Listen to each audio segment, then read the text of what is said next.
Question number 1. The Senate shall be composed of how many senators elected at large by voters of the Philippines? 1, 12, 2, 6, 3, 9, 4, 3, 5, 24. Ang tamang sagot dito ay 24 senators. What is the minimum age requirement for a senator in the Philippines? 1, 40, 2, 45, 3, 30, 4, 35, 5, 25.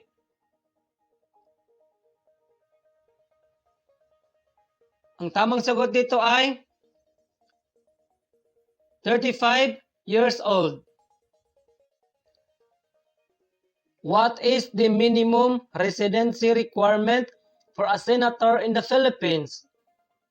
1, 10 years, 2, 6 years, 3, 3 years, 4, 2 years, 5, 5 years. Ang tamang sagot dito ay 2 years. Who shall have the exclusive power to try and decide all cases of impeachment? 1, Supreme Court, 2, Ombudsman, 3, House of Representatives, 4, Senate, 5, President.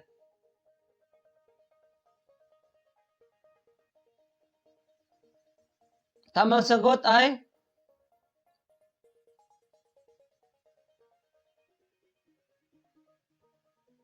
Senate. Ang lagi ninyong tatandaan dito ay try and decide.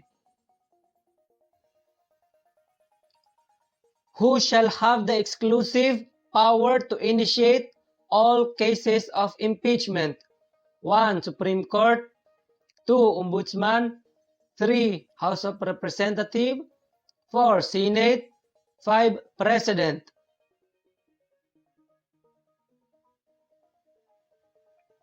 Tamang sagot,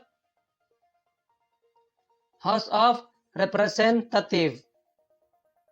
Ang tatandaan lang dito ay initiate. Blank is an act to uphold the time-honored principle of public office, being a public trust, granting incentives and rewards for exemplary service, enumerating prohibited acts and providing penalties for violations thereof, and for other purposes. 1, RA 9713, 2, RA 7613, 3, RA 7631, 4, RA 6713, 5, RA 6731.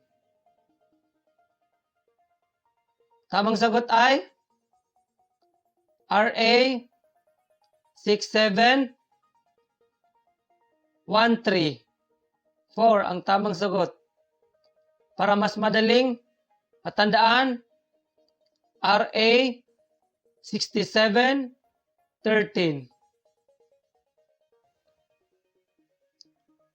What is the Article 1 in the 1987 Philippine Constitution?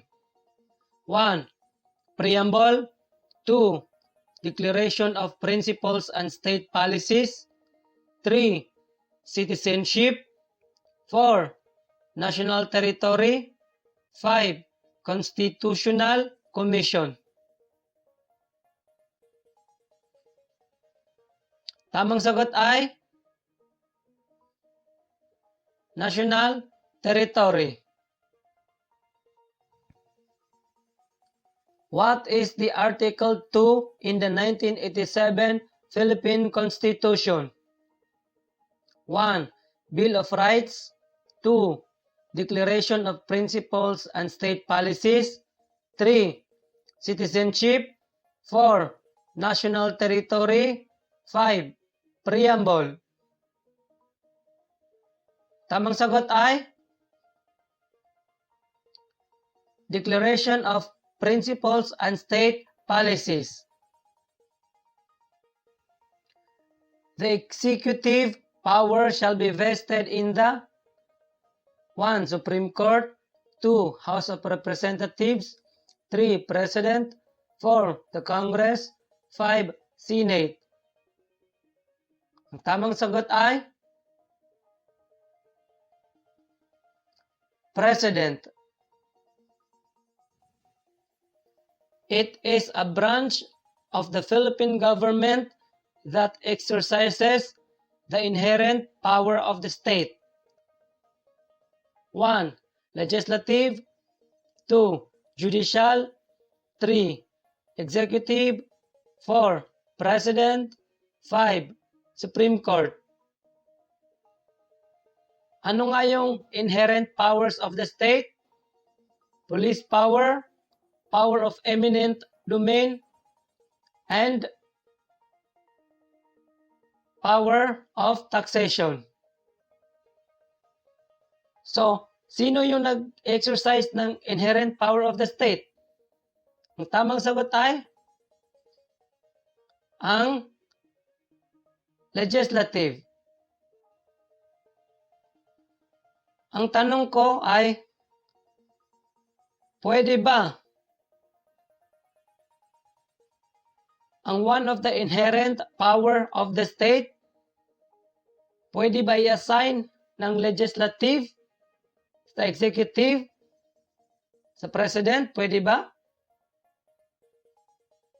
Yes. In what way?